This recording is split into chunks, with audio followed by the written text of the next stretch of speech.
Welcome back to the Pain Changer podcast. This is episode 73, and I'm your host, Katie Wrigley.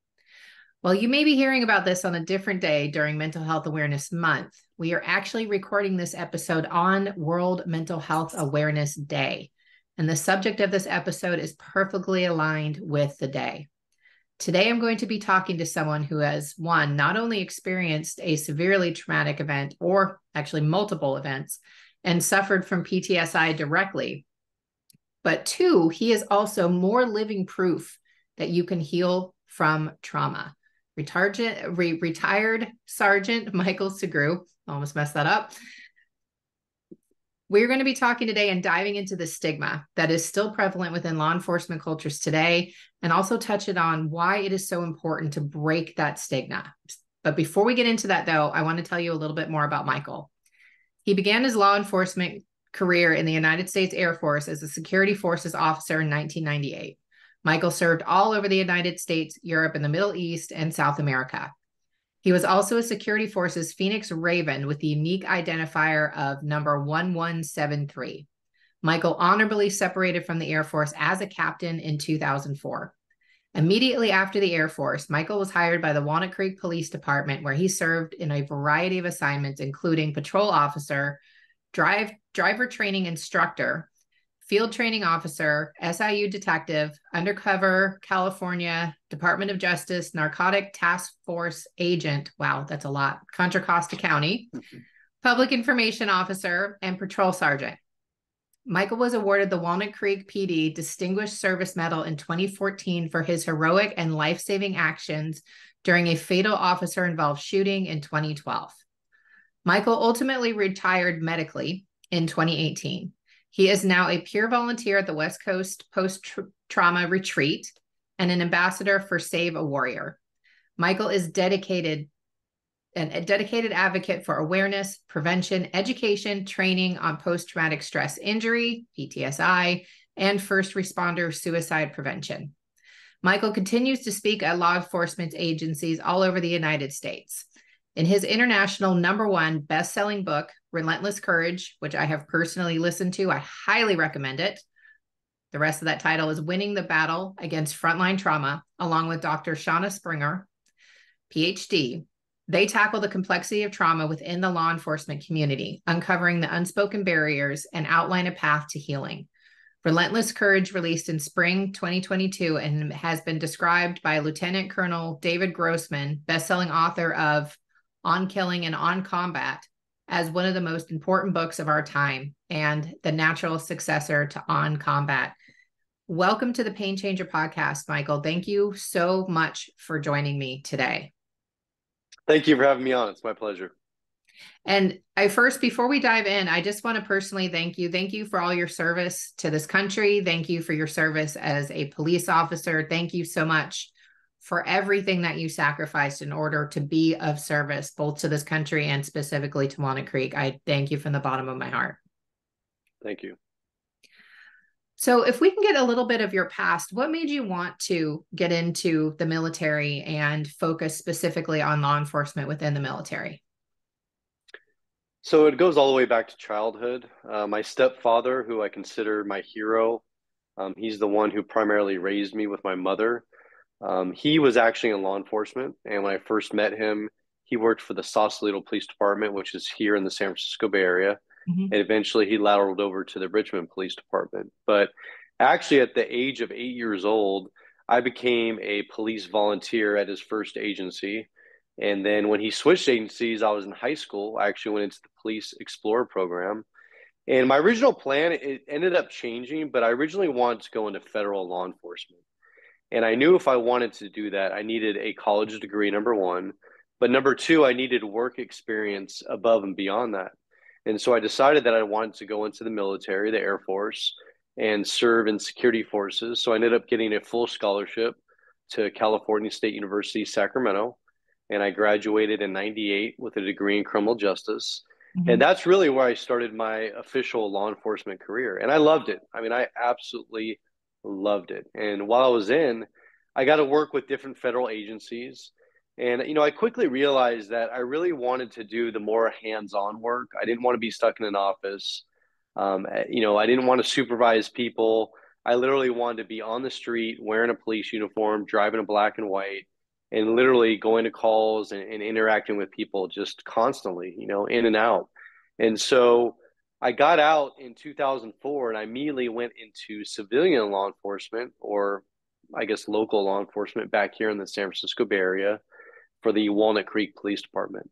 But literally, and I know that's kind of a long story, but it all started with my stepfather. And he's the one who my book is actually dedicated to. Unfortunately, at the height of all my trauma and all these things I was going through, he got diagnosed with stage 4 lung cancer. He died a few months later at the young age of 58. And so he is my hero. He is my everything. And he was, to me, the greatest cop I've ever known.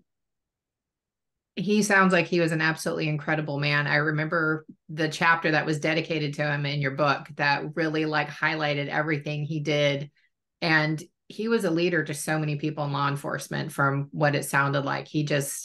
I'm so sorry that you lost him. He sounds like just an incredible human being and a massive asset to this planet.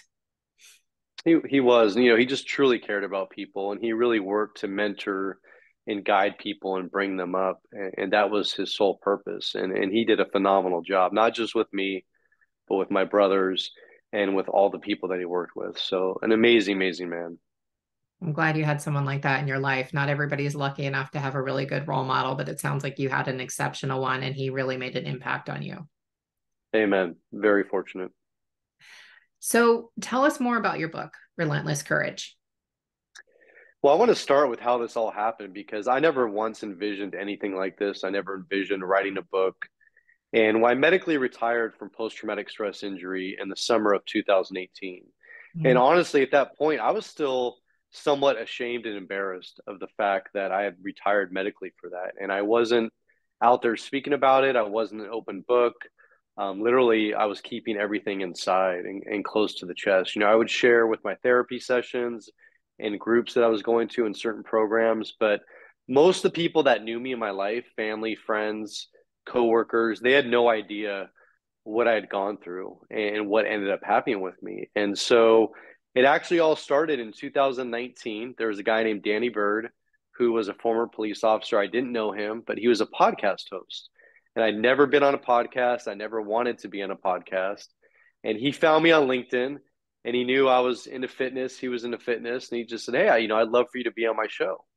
And I was like, "Hey, I appreciate it, but it's not really my thing." I politely declined. But thankfully, this guy kept harassing me and bugging me. And he got me to the point months later where I committed to it. He's like, "Look, I will drive the 2.5 hours to you. I just need an hour of your time. That's all I'm asking. Please just do this." And so I agreed. And I met him at this Mimi's Cafe. And when I got there, I thought we were going to sit down, have breakfast, get to know each other. And he's like, "Hey, I'm really sorry, but I've got to be out of here in an hour. So we're just going to jump into this right now." And so I sat down, I put these headphones on, there was a video camera, and he just started asking me questions. And I remember I answered him straight from the heart. I didn't think about my answers. I wasn't worried about how they came out. I wasn't trying to craft, the perfect answer to his questions. I'm like, let me just answer how it is. And so he recorded it. And a couple weeks later, when it got aired, literally I was expecting to get these hurtful and hateful messages from people, but that didn't happen. I started literally getting messages from people from all over the world, from Canada, the UK, Australia, all over the US, on how my story was their story and how the things that I said really resonated with them, on what they'd been through, on the effects on their personal health, on their family, on their relationships. And this kind of built this momentum of just podcast after podcast after podcast, which eventually led to speaking for just a local agency here where I live. And eventually that led to like statewide conferences, to where now I speak all over the US. And now to fast forward to the book, how that happened, right before COVID, Dr. Shauna Springer, amazing, amazing woman. She's a clinical psychologist who is culturally competent. She's worked with combat veterans most of her career, with Veterans Affairs, tragedy assistance program for survivors. She's worked with first responders. And again, on LinkedIn, she just reached out to me and said, "Hey, I love the work that you're doing. I'd like to introduce myself, just have a quick phone call and kind of, see if we can help each other out. And so we had a phone call, and she started telling me about her work. And then I shared my story, much of which is in the book, and much, much more. And after that, she actually asked me, have you ever thought about writing a book? And I kind of laughed a little bit because I said, I've been asked this before, and I've thought about it. I said, but honestly, I'm just burnt out from decades of report writing in law enforcement. And I also think that with the post-traumatic stress injury, I don't have quite like the focus and the drive and the momentum and enthusiasm that I did back then. And so we left it at that. A few weeks later, she hits me back up and she's like, look, she's like, your story. And she's like, I've heard hundreds and hundreds of trauma stories, but your story is sticking with me, and your story is going to help countless people. And she said, I want to do this book with you. And she'd already been involved in 3 other books. And without even meeting her in person, I'm like, you know what? This feels right. Like, let's do this. And so COVID happens, and we literally started doing everything over Zoom. We met every week for hours on Zoom for over a year, and we didn't even meet until over a year into this project. And Wow. yeah, and and I truly think that everything happens for a reason. And I look back, even everything that I've been through, all the horrific things, I wouldn't change any of it because it's led me to where I'm at today. And what makes this book so unique and so special, and I honestly don't know of any other book out there in the entire world like this. And let me explain why. Because every chapter is split into 2 parts. The Hmm. first part is my story told in my voice, going all the way back to childhood until present day. But the second half, Dr. Springer comes in and she breaks everything down. She explains it, she analyzes it, but she does it in a way where it's very easy to understand. I mean, you don't have to have any background in the military or law enforcement or even psychology to understand what she puts in this book. And she truly shows the human side behind the badge and behind the uniform. And so, this book is a gut wrenching, I mean, just no holds barred, gripping story, but it's also filled with hope and with trauma recovery. And it shows the way out of this darkness. And my darkness was so bad, frankly, that I didn't want to be here anymore. I literally wanted to die in the line of duty. And now I'm at the other side of this, living a phenomenal whole new life. And I'm living proof that you can't come out the other side of post traumatic stress injury. And this book is living proof of the collaboration between a culturally competent clinician and a first responder and what can be done if we work together. Absolutely. And I agree with that assessment. It was very gripping. So I listened to it on Audible, like I said, and I think I made more excuses to drive that week because I wanted to just keep devouring it. I wanted to hear everything. I would go and like hit rewind and listen to a few parts again. And you're exactly right, because you're hearing the story, but then Doc Springer is giving you that, hey, this is what else is happening here. And it really helps the light bulbs go on. Like, I don't have military background, I don't have law enforcement background, but I came away from your book feeling like I understood both of them a lot more. I understand trauma, but I didn't understand really the layers that law enforcement goes through, because it's not just what you're doing on duty. There's so many other layers. Are you in a toxic environment? Are you in a healthy environment? It's not a simple thing. It's incredibly complex, and it really helped me understand that at a deeper level. And it was absolutely riveting. Like, I blew through it as fast as I could. Like, it was so well written and so well put together. And I agree with that assessment that it's an incredibly important book. And I encourage everybody in law enforcement, in the military, any first responder role to read or listen to this book. It will change your life. You will probably hear part of yourself in Michael's story too.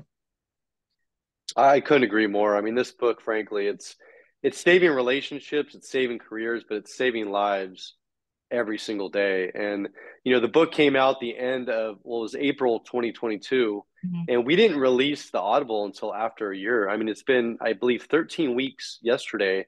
The Audible came out, and we recorded it in our own voices. And the Audible, it is so much more just intimate and personal because when we're telling the story, it's filled with emotion, it's filled with passion, and you can hear it both from myself and from Dr. Springer, and it's literally from our heart and from our soul.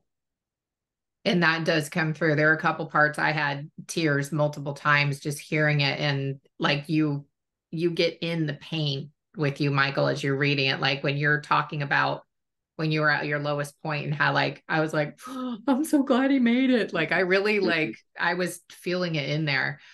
You had said something earlier that until you got on that podcast, you were holding it in. What has been the difference with you with sharing your story and having the reception you have versus when you were holding it in? Like what have you noticed as far as the benefit of getting it out of your body, of your mind, and being able to basically put it on a platter to help say, hey, I need help with this. What has that done for you? I think honestly, it's probably the biggest, most important step in my recovery. And the public sharing happened with the podcast, but my actual first time sharing was, of course, when I started therapy with a trusted clinician. But shortly after that, she told me about these first responder support meetings that I'd never heard of. They're not associated with any agency. They're only open to first responders, and they're basically discussion meetings.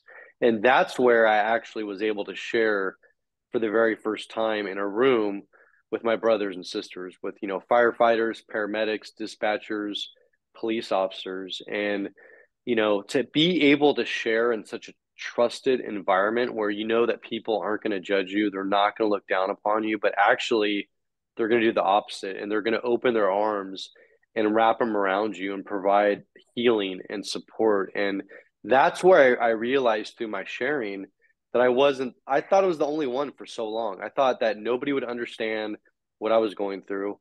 Nobody would understand the feelings that I would have. People would think that I was crazy or there was something wrong with me. And I quickly realized that, my feelings and what I was going through was actually normal.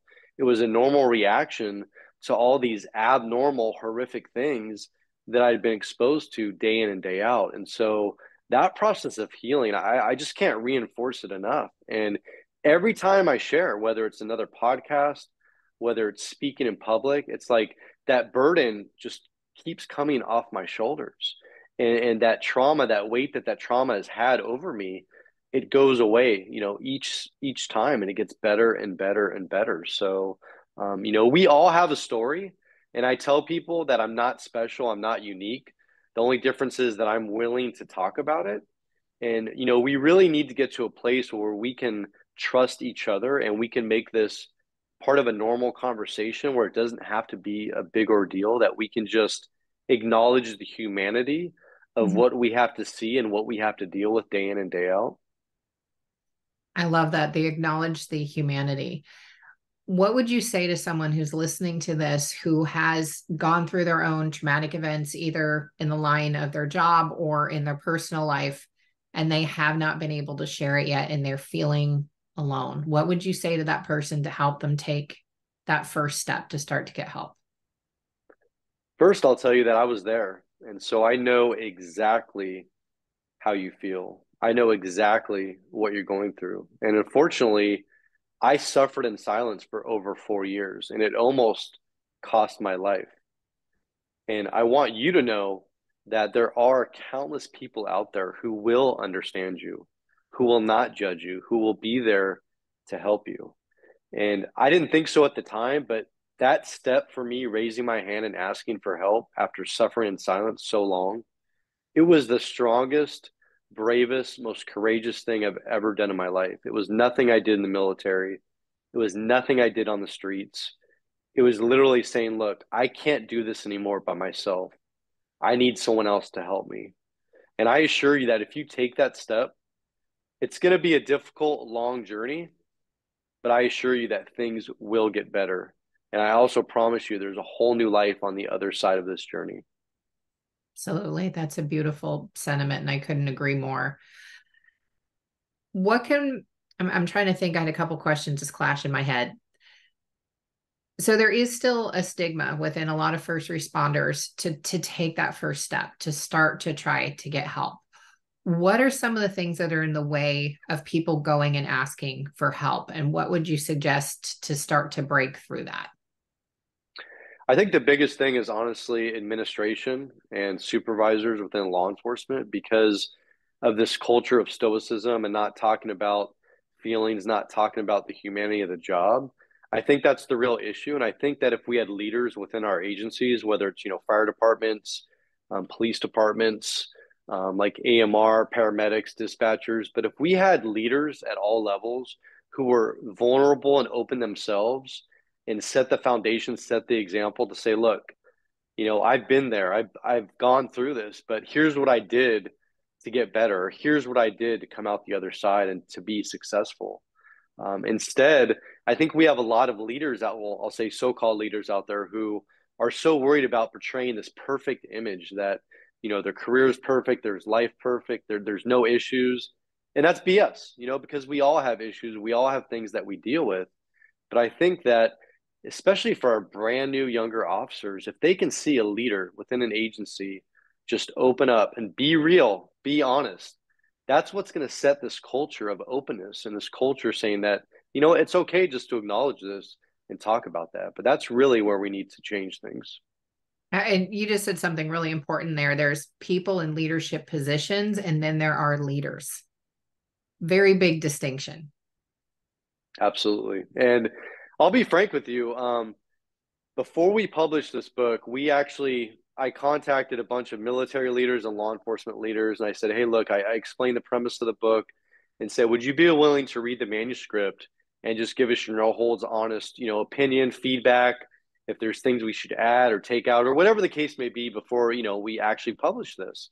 And so a lot of those people are on the inside of the book, on the back cover, people who did read it, who loved it, who endorsed it. But there was one particular person I reached out to. I'm not going to say their name, but at the time, they were an acting police chief for a very large agency here in California. And, I explained the book to them, and they said to me, frankly, like, I don't know if I'm the right person to read this because honestly, I don't really believe in post-traumatic stress injury. And I think a lot of people out there are faking it or they're abusing the system. And I was in absolute shock, but I said, you know what, sir? I said, actually, you are the right person to read it because honestly, in my heart, I felt that if they would have read this book, it would have changed maybe their perception. It would have changed what they thought. And so they agreed to read it. And a few weeks later, we reach out and the person's like, hey, I'm about halfway done. It should be done by the weekend and I'll get back to you. And so we're like, okay, cool. Thank you very much. A couple weeks go by. We don't hear anything. So eventually I start reaching out, get no response. I mean, sending emails, text messages, voicemails, nothing. I mean, literally, this police leader ghosted us. Wow. And that is the reality of what we're dealing with is that we do have people in very high positions of authority in very large and small agencies all across the United States. And I'll even take that a step further and say all across the world in other countries. Mm-hmm. And these are the people that are costing lives. And, Yeah. One thing that we haven't talked about yet, but I go into great lengths in our book is admin betrayal or institutional betrayal. And what we've come to find out is, or some people call it moral injury, but this is actually the breaking point. This is usually what pushes people over the edge to commit suicide. It's not the actual trauma. It's not the horrific things that we see, but it's when we finally get to that point where we need help in our own agency, who we think is our family, when they turn their back on us, that's when it fails. That's when officers and all first responders kill themselves. And the ugly truth is suicide is the number one killer, not just for active military veterans, but for all first responders. We are much more likely to die by our own hands than the hands of another. That is a fact. We have to change that. That's just, it's so, and it's 100% preventable. And that's what's so hard to watch is watching those stats. And I've started to work with veterans. I work with first responders, and that's one of the things that I'm trying to impact is that suicide rate so that there's more people are coming out of the other side of PTSI like you versus being stuck in their head. And one of the things, like you already touched on it, Michael, that is the most badass thing you can do is share your story and face what's in that trauma. It can be terrifying. it can be, you can feel like maybe you aren't going to make it when you do that, but it is the resistance. Let me know if you disagree with this. It's the resistance to that acknowledgement. It's the fear of what's in there that drives us crazy, that makes us feel isolated, that keeps us trying to find things to help. And it's the release of that. It's the surrendering to help, to the fact that you can't do it alone, that you do need help. That's where we have the relief. It's not, I don't know of anybody who has actually shared their story and felt worse mentally after sharing it. It's the shame that comes with it, which is not earned. It's the, yeah, it's the resistance and the fear. And, and I've seen that in my own story as well. It's that anxiety around what I'm running from. It's the resistance to it. That's what drives me batshit crazy. That's what keeps my nervous system on fire. As soon as I face it, I'm like, okay, that wasn't so bad. And it keeps getting better. So what do you think about that?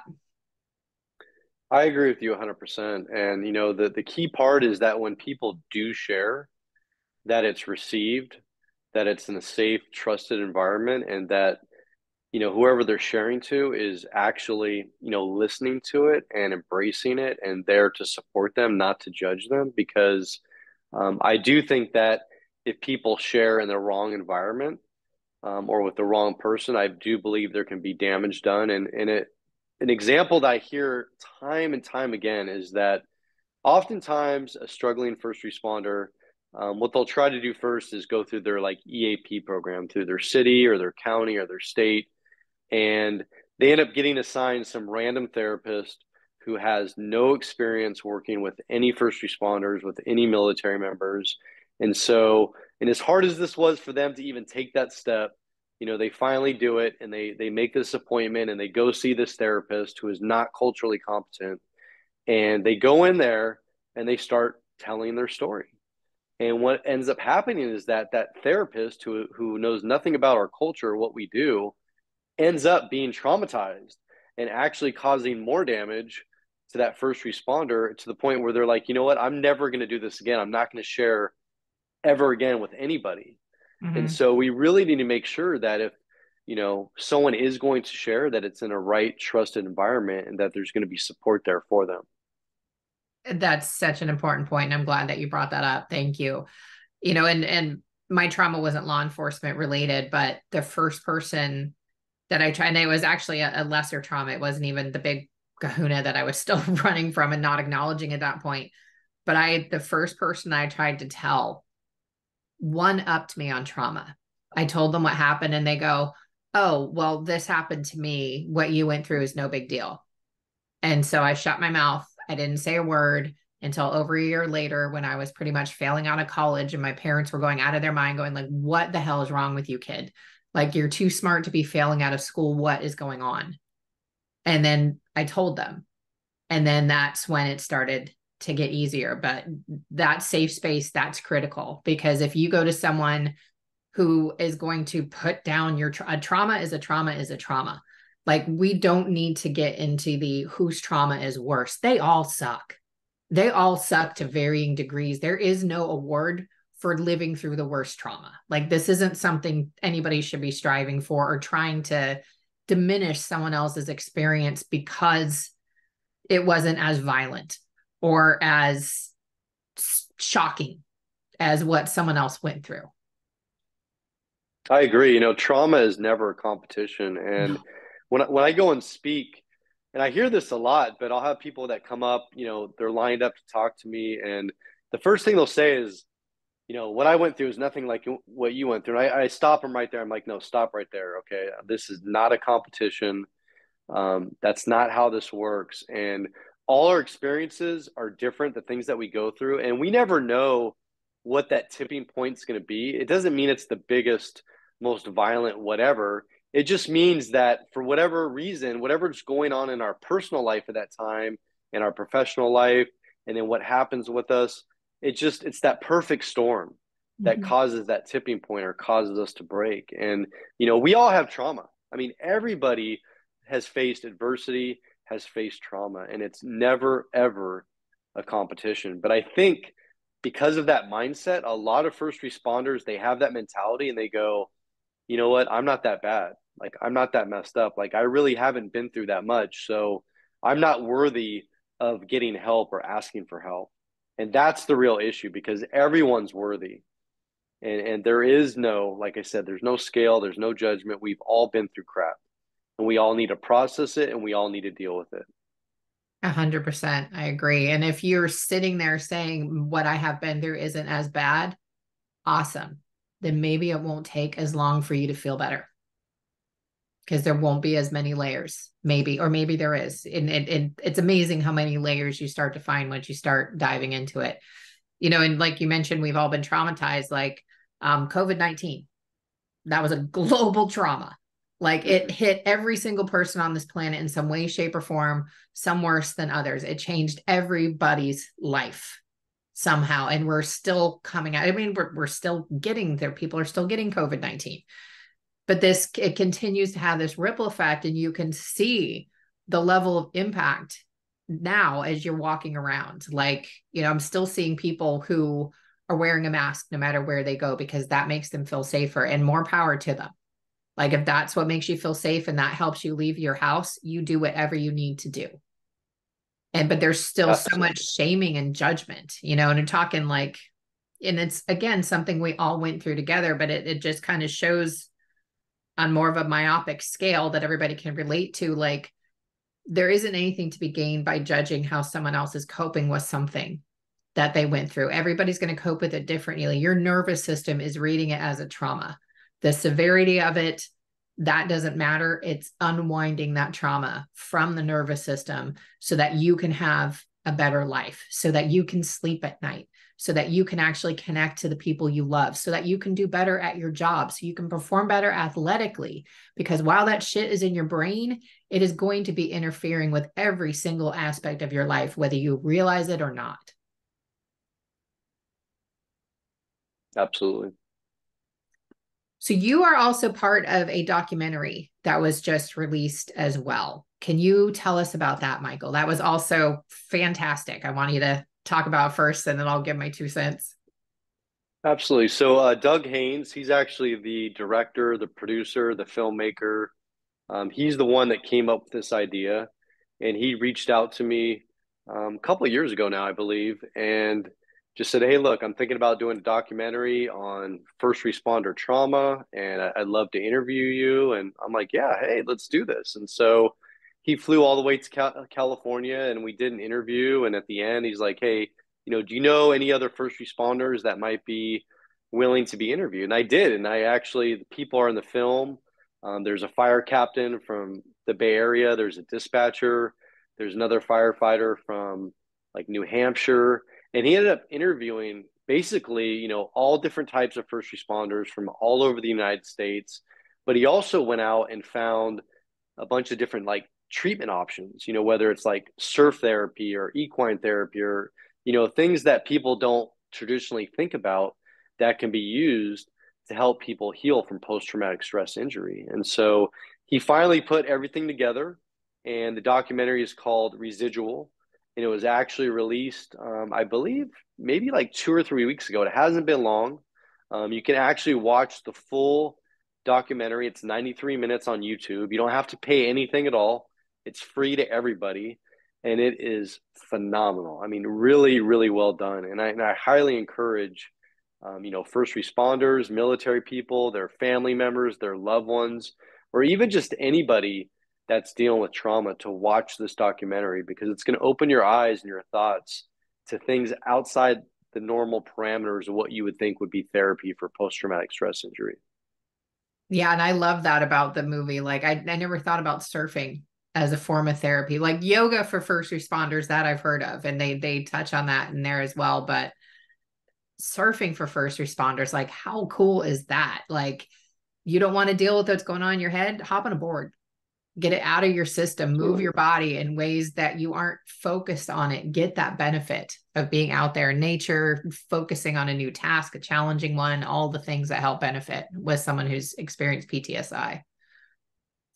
Absolutely. And a lot of documentaries I've seen that have come out, like you have to buy it or you have to pay to download it. And it's not the case with this. I mean, this filmmaker made it so that it's accessible to everybody in anybody. And you can literally go on YouTube right now after this interview and just type in residual and it's going to come up. And I guarantee you, you're going to love it. It's very, very well done. It is. It is. And I will make sure that we link both to your book and to the movie in the show notes as well. So people can just click directly Awesome. from this episode. You can go out and watch it. You know, a couple of the things that really struck me in there was the level of vulnerability with the people who were sharing. Like, I don't want to give it all away, but one of the stories that really stood out to me was a first responder who was called to a suicide, and it was his wife. Hmm. And it really puts a whole new perspective on what first responders are dealing with every day. It's not just the traumatic things. It's that sometimes you know them, sometimes you're really close to them, and you don't get excluded from that. And the more people you know, the more likely you are to start to come across something like that. And that extra level of having to witness someone you care about, either at the end of their life or critically injured in a car accident or something else, like that is going to leave anything you're coming across like that is going to leave a deep impact. But when you know them, it's so much deeper. And it really, again, like similar to your book, it just made me understand on a deeper level, like, whoa, there's so much here to be aware of and to hold as in a very respectful, sacred space to allow people to heal from what they're dealing with. Because it's not like first responders are doing this for fun. This is their job. They're getting paid to help be of service to the community. And it comes with a really high price if we don't allow care to be able to help counter what they're dealing with. Absolutely. Yeah, that's just that story in there, like, whew, that one got me. I was like, oh wow, I didn't even think of that level of, I can imagine how hard it is to come across a lot of the scenes that I've read about. I don't want to get into that right now, but and then you have that extra impact that it's someone that and I've heard things from other people who have experienced trauma, like I think one of the guys in the band Korn, he worked at the morgue in the town actually I grew up in. I grew up in Bakersfield. I was in Walnut Creek originally and then moved down to Bakersfield when I was 7. And he talked about the impact of sometimes it would be someone he knew. It was a classmate who was in the morgue that day. I was like, and he's young. He's in his late teens, early 20s seeing this stuff. And that's the same with a lot of first responders. Like several times I've heard about something that's happened a week, 2 weeks, 3 weeks into someone's career when they're 18, 19, 20 years old, when the brain hasn't even fully developed yet. And they're witnessing things that the mind is not equipped to handle. And there's a massive repercussion from that. Absolutely. And we see the worst of the worst. I mean, people don't call 911 on the best day of their life. They call 911 on the worst day of their life. And just the level of negativity, of trauma, of heartbreak, of death. I mean, just the things that we see, it's unimaginable. And they say, the average person might have one or two traumatic experiences in their lifetime. But if you take a typical first responder, I've heard ranges, for entire career, 25, 30-year career, anywhere from like 500 to upwards of 1,000 traumatic incidents over their career. I mean, really, it's just unfathomable, unimaginable for the general public to understand that level of trauma exposure. And that's without any military background and any other traumas that may be experienced while people are of service to the country too. That's just in the law enforcement realm, right? Well, firefighters, dispatchers, Yeah. paramedics, yes. And, of course, many of our first responders are prior military. And so many have exposure to both. Yeah. And that's a lot for one person to handle. And that cumulative effect is what really starts to get into dangerous territory, especially if you're working for a toxic organization with the fire chief, or I'm not sure what the paramedic head of chief is, or police chief is not allowing a culture of wellness to be permeated and having someone who's in a leadership position versus a leader who's running the show.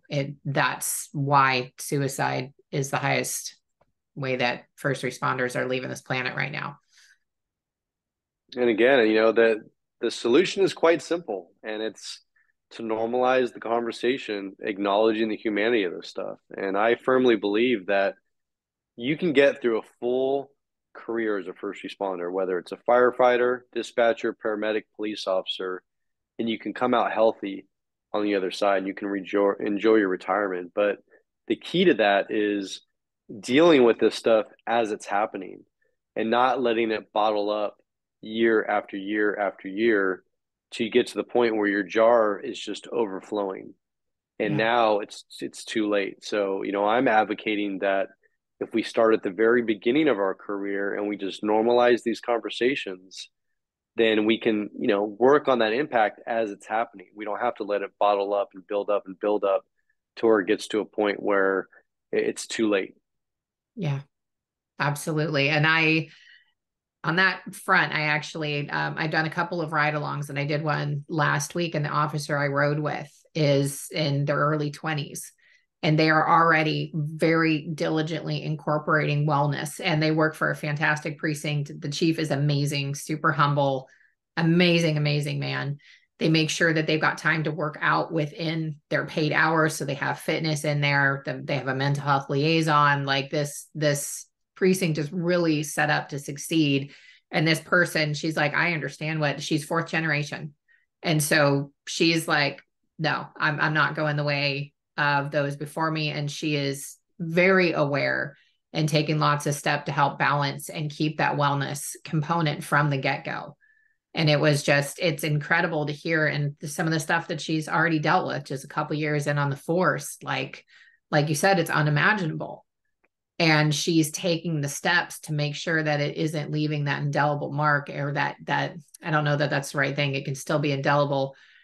It's not as etched into the neurology. It's, it starts to get to a place more like it's something that you watched in a movie versus witnessed yourself, is the way I've heard it described. When it starts to heal from the body, it doesn't impact you the same way. You don't have that emotional hit when you talk about it, because you've been able to unwind it from your neurology, from your brain, from your body.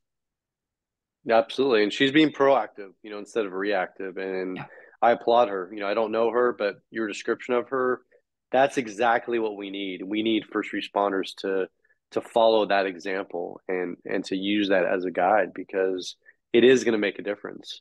And Yeah. you are going to get through your career. And, not only are you going to be healthier, but your family, your loved ones, your spouse, your partner, your children, they're going to be much happier and healthier because you're also dealing with it. You're working it on yourself as it's happening. Absolutely. Absolutely. 100% agree. Thank you so much for being with me today, Michael. I really appreciate this. I've been excited to talk to you for a while. We actually met a few months ago at a wellness and resilience conference where you were speaking, and I had a client that morning, so I wound up missing the first piece. But as soon as I walked into the room, I was riveted by what you were saying, and you were talking a lot about the story of what is actually in your book, Relentless Courage, too. So I want to encourage people to go grab the book. Again, we're going to make sure we got the link both to the Mary Residual and a link to both the book and the Audible form, so you can take your pick. We'll make sure those are in the show notes. Are there any last words that you want to share before we wrap? I just want people, if they're out there watching this or listening to it, and you think you're the only one, nobody's going to understand you, that there's something wrong with you. I assure you that there are tons of people out there who will understand you, who will help you. And all you have to do is take that biggest step, the most important step, and that's raising your hand and asking for help. And again, it's not going to be easy. My recovery from post-traumatic stress injury, there was a lot of ups and downs. There's good days and bad days, but I'm living proof that you can come out the other side healthier and happier. And I'm living a whole new life, and you can do the same. Just have to take that first step. I'm really happy for you that you have such an amazing life now. You've definitely done a lot of work to get there, and you'd said earlier in this episode that you wouldn't change anything you had gone through because it's led you to where you are now. And those are the words of someone who has healed from PTSI. When you can look back and go, wouldn't change a thing. that's when you know you've gotten to a place where you've healed. Absolutely. And this is my purpose now. This is what I do. And I'm not going to stop this fight. I mean, my life is now dedicated to smashing the stigma and changing this and saving lives. And I'll be doing this the rest of my life. Awesome. Thank you. Thank you for doing that. Thank Thank you you. for your years of service. And now thank you for being the voice of what first responders need so that more people can follow your example. And thank you for being that example too. Thank you. And thank you to the viewers and listeners today as well. I will be back again soon with another episode. Until then, take care. Go grab Michael's book. Go watch that documentary. You will not be sorry. It will change your life in the best way. See you guys all soon.